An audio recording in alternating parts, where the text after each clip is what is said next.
Magandang morning mga idol. Kain muna tayo mga idol. Galing ako sa bahay.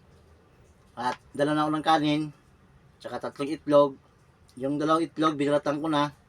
Tapos yung isa para mamaya naman to. Para mamaya kanin lang bibilhin ko. Pero may natira pa ako dito mga idol, kalahating kanin. Ito para tanghalian. Ito agahan pa lang to. Mag-alas 7 pa lang umaga mga idol. Araw na pala ng Lunes ngayon.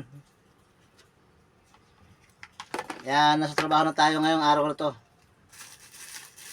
Kailangan kasi maaga-aga. Hindi ako ng sopas para may sabaw.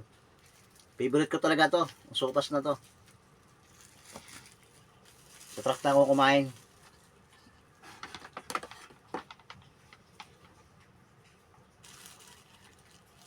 Kumain na lang kayo dyan mga idol. Ito, sopas. Tsaka itlog, 2, binalatan ko na. Tapos isang itlog, mamaya naman to.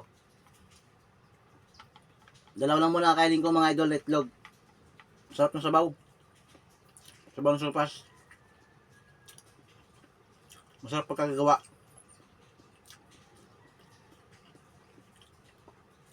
Binili ko lang sa sa may kanto-kanto. Doon talaga ako lagi bumibili mga idol. Doon sa kanto na yon, binili lang ko nito.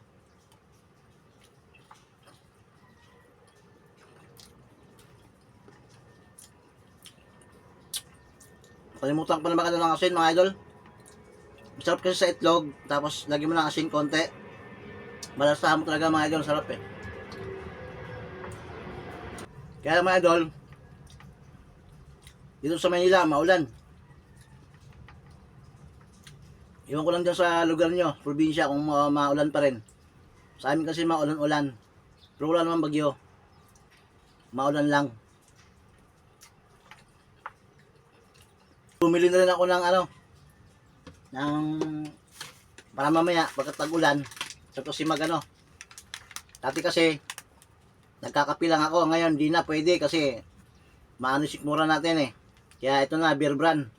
Ito, swak. Tapos bumili lang ako ng asukal para medyo matabang man, may asukal. Ito asukal, 1/4 lang binili ko. Para mamaya pagka gusto ko magkape, di na kape gagamitin ko. Yung gatas na lang, Bear Brand.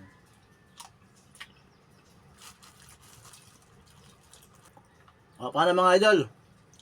Magandang morning lang sa inyong lahat dyan ha. Nakain muna ako. Bye bye.